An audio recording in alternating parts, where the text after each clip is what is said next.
coloring part of this illustration. So we'll see how I go and see how this particular orientation will work.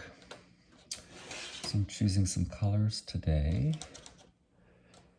to begin working on this side of the illustration.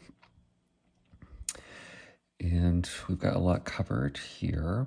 And I think some of the things that we could talk about, or I could talk about, would be how I apply color and creating a base coat of very light color pencil is a part of my process. And so I'm working on a very porous, probably 100-pound weighted paper, which does a really great job of grabbing the color pencil. So if you're watching this video and you're checking out my channel is called Mindful Canvas ED, where I am creating videos that are about art, making art and art techniques, as well as mindfulness. And so part of my process these days has been in making art kind of random from my intuitive creative space and not really knowing what I'm going to draw until it emerges. And so this particular illustration is one of those. It started off as random pen and ink lines and emerged into this very dreamy, surrealistic illustration. And I'm a believer in intuition, someone who is desiring to develop more of his intuitive abilities. And when I'm illustrating, I like to sort of look for those messages that emerge when drawing. So you can see that I've layered. I don't know if you can see that I've layered, but I'm going to tell you that I do a lot of layering, and I take my time with base coat colors. And in this case, the base coat color is orange. And as I build color, I will just intuitively move into different colors that I feel are the next color, the next color. So although this is orange, a very light, pale orange color application, this particular part of the illustration may not end up being orange. It may end up being any number of dominant colors where orange will show through, but it's not necessarily an orange section. And at the end of the day, it could be orange. This serpent that I'm illustrating here is really kind of a bizarre creature. This whole illustration is a little bit bizarre. And I love that it's bizarre and strange because it is something that I think is just communicating its own message to me on a personal note. It might be communicating something to you too. Certainly a lot about seeing and envisioning.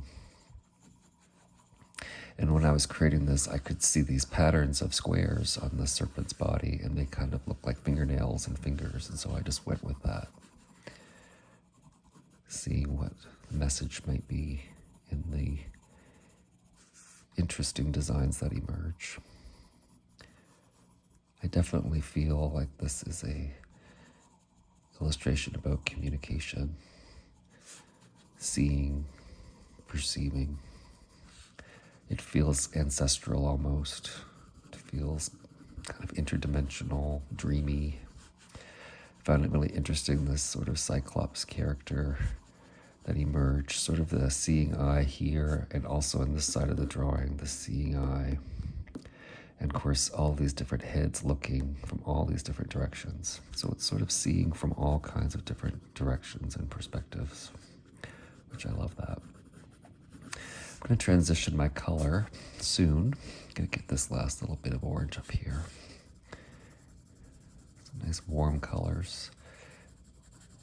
Sort of a lot of contrast here, if you might notice the hot or warm colors, also mixed with cool colors, but also balancing out the darker, cooler portion of this illustration.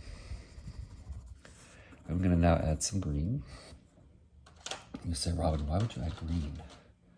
Well, because colors that we see in our spectrum, I'll sharpen my pencil, have many colors in them. Even our skin tone have many colors in them.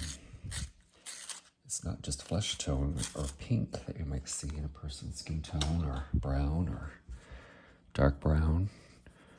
But in those pigments, you'll see reds and greens and blues. All kinds of things reflected in flesh tones.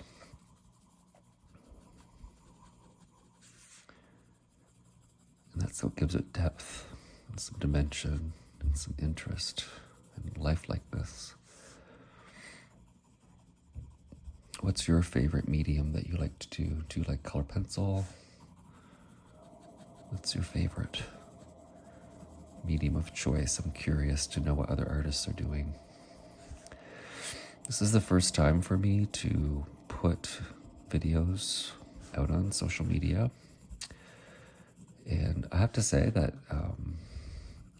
it's an interesting exercise. And this channel is called Mindful Canvas, ED. And it's about bringing mindfulness to art. And I don't know where you are on your creative journey, but I've done art in private all of my life. And it's not easy for me to find myself in the public domain. And I have to bring a lot of mindfulness to myself, to what's coming up for me. My thoughts, my feelings, my sensations as I'm creating, where others can see. And I want to share, and also, I'm also working through my fears around being seen and some discomfort there. And I have a curriculum that I'm working on. It's called Understanding the Different Saboteurs to Creative Potential. And I have a saboteur for sure that is sort of fear-based, keeps me from coming out and saying hello to folks and welcome them into my creative space. And that's okay.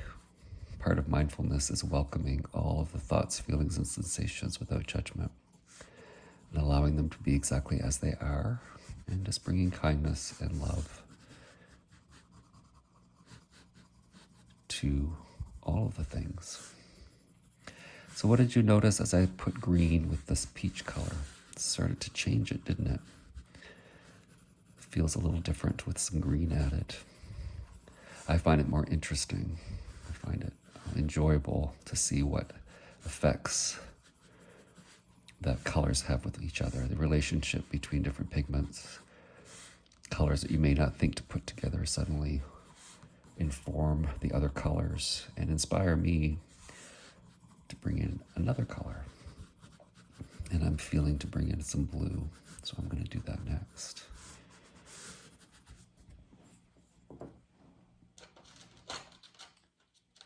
When creating, there's really no right or wrong to the process.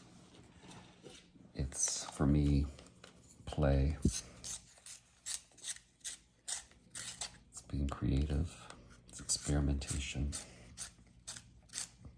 It's always learning. I'm always learning something every time I make a new thing. The way in which a color might interact with another color. It's like, oh, I did not know that it would do that, and I love that effect. Or it might be, ooh, I don't think I like that. I wonder what I can do to change that, to make that feel better.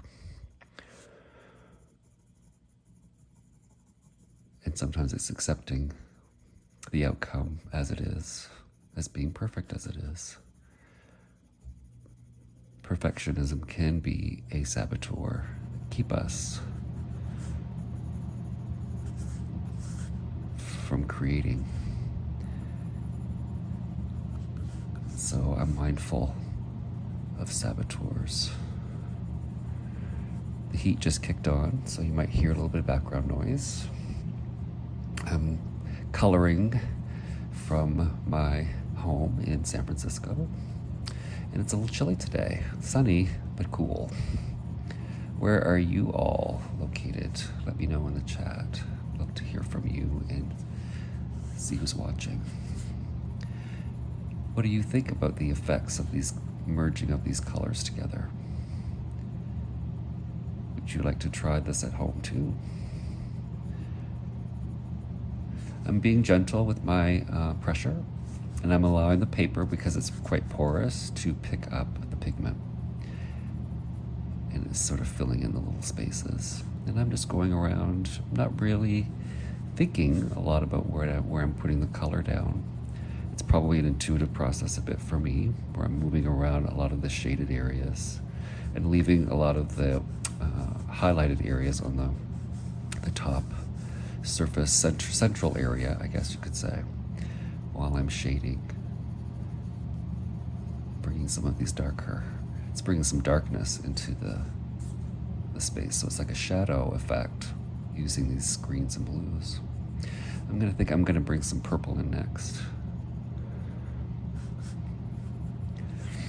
And I'm curious about my dominant color, because these are what I would call like a base color. And eventually I'm going to overlay a little bit with the dark, with more pressure, my pencil, a darker, more purple color. What projects are you working on right now? I would love to see and hear what is inspiring you right now. I follow a lot of astrology. I don't know if there's any viewers there that like astrology, but I love astrology. And it's been very informative to me lately, not only for personal, but for the world at large.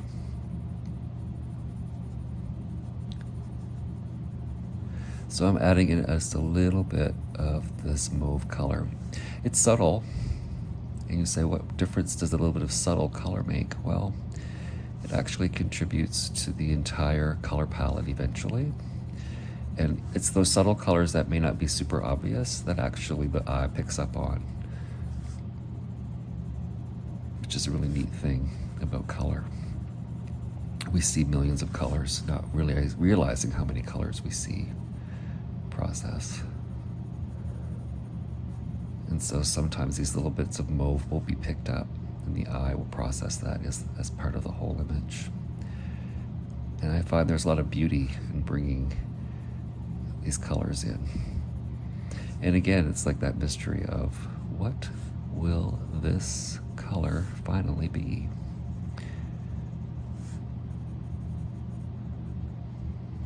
A little bit of mauve. So you can see now how this image is moving a bit into the darker space. It started off as a light orange.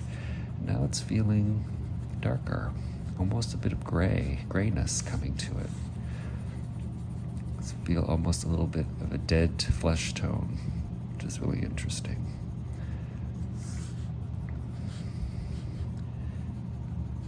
The other thing that I like to do is bring markers. I use Posca markers to pull colors back out, bring details back. I'll use white to bring back things that may get lost.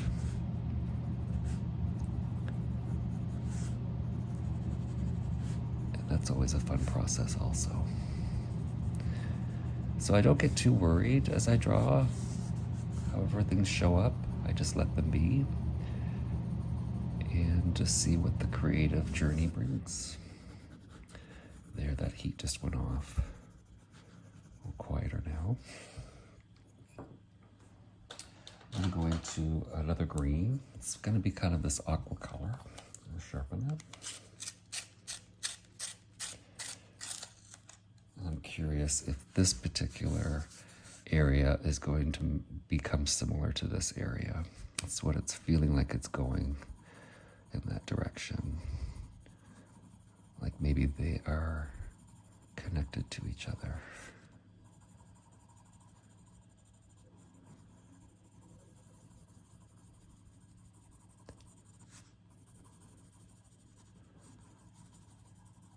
What impressions are you getting from this illustration? Anything coming up for you, the viewer, around the meaning this might take on for you? Maybe something, for some reason, the universe brought you to this video today. And maybe this image illustration is communicating something to you.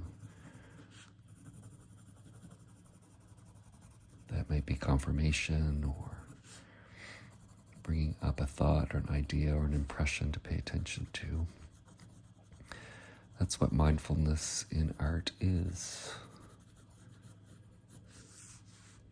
What's the piece that we're working on communicating? Art's really beautiful for that. It really is a beautiful communicator.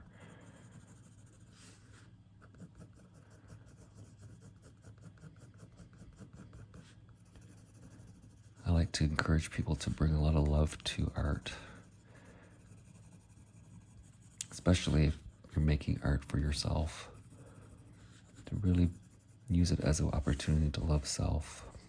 Whatever comes out, every mark, every stroke, is something that you made and it's beautiful. You can celebrate that you made that.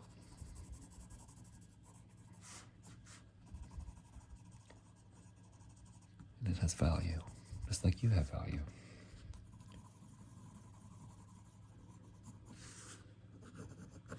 The other thing about art making is people will have all kinds of experiences that we don't have any control over, how people perceive the art we make. And I've had to learn to let go of my desire to control that and let people just have whatever experience they're going to have without judging it. It's easier said than done sometimes. Now over in this area we've got some shadow work, and I like to do some shadow to help this face pop. When I was sketching this, it was just random lines, and I could start to see faces in the lines. And I really like these dreamy faces. And I want to make sure they pop, so I get some nice darks around here with this green to help that orange pop out. I'll bring some dark blue in there too that'll help that orange pop a little bit more. And of course, if you know color theory, you know that blue is the complementary color to orange. I'm gonna get a dark blue. Maybe this purple. Maybe I'll pick this purple.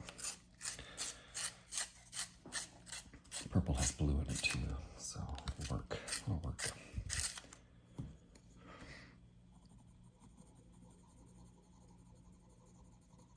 I used to love to watch art shows when I was a kid. I used to love to watch people's process in making art, how they did things.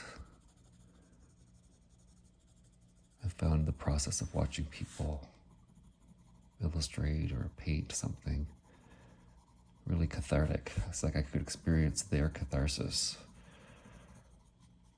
And of course, I was always excited to see the outcome, the finished piece. There won't be a finished outcome in this video per se, but there'll be some progress. Eventually you'll see the finished outcome in other videos. And there'll probably be some advanced coloring that is not recorded that'll take place.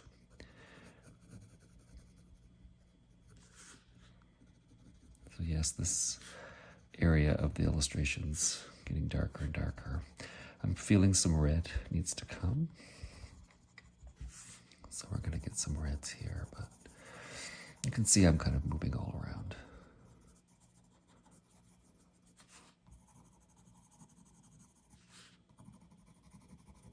Moving all around. Just like that. that three-dimensionality that starts to emerge too. We start to blend in some darker at the edges, going from dark to light. What that does is it causes it to look three-dimensional. And see, there's kind of a face tucked in, so we're wanting to kind of bring some more of the shadowing down in here. Feel free to get out your sketch pad, your color pencils, and draw with me.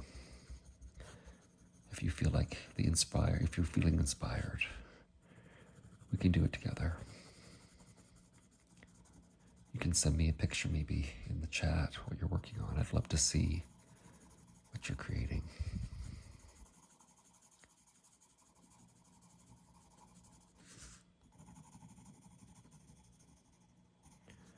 I'm not sure what to call this piece. Something to do with seeing. Something to do with seeing. It's a lot of seeing going on. Did you ever used to draw eyes as a kid when you liked to doodle? I used to draw eyes on everything. I think that has something to do maybe with intuition.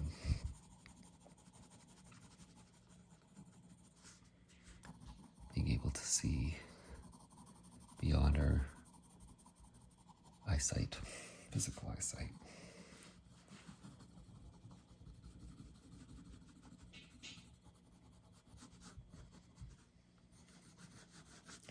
Yes, it's starting to look a bit more like this. And if I put some red in there, I think it's really going to start to look like the flesh tone.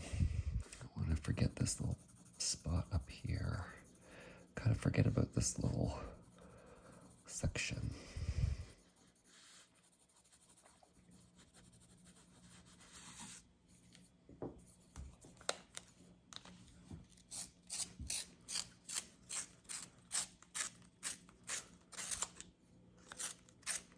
I watched some of these creative videos. It's so interesting.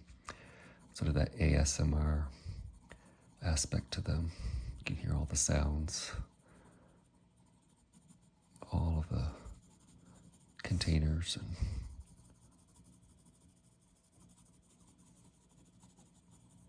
opening and closing of objects and packages. Kind of takes you there. It's amazing how sound contributes to the experience of being transcended somewhere.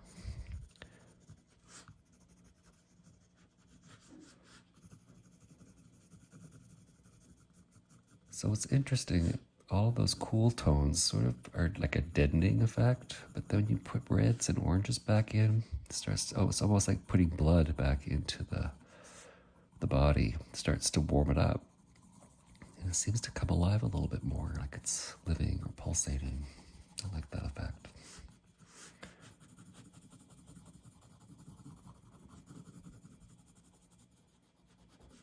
Round and around we go.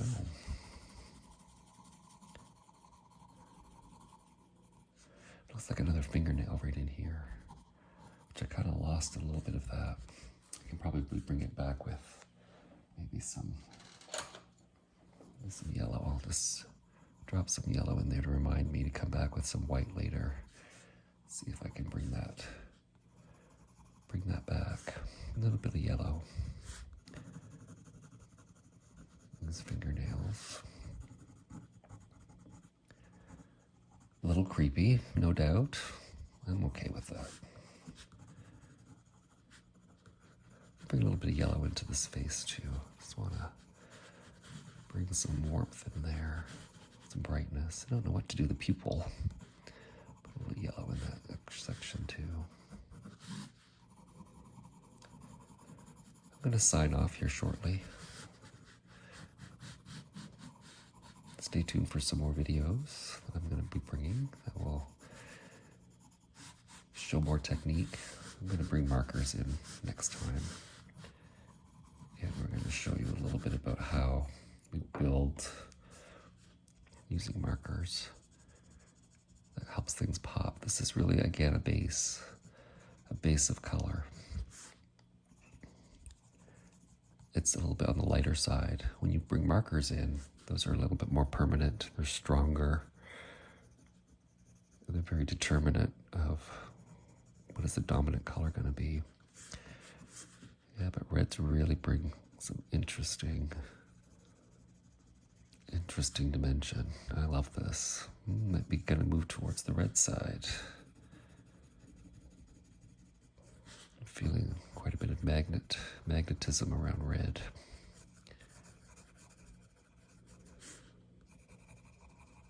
This may end up being a very reddish color overall. We'll see. And I like how it's helping to define more of this section.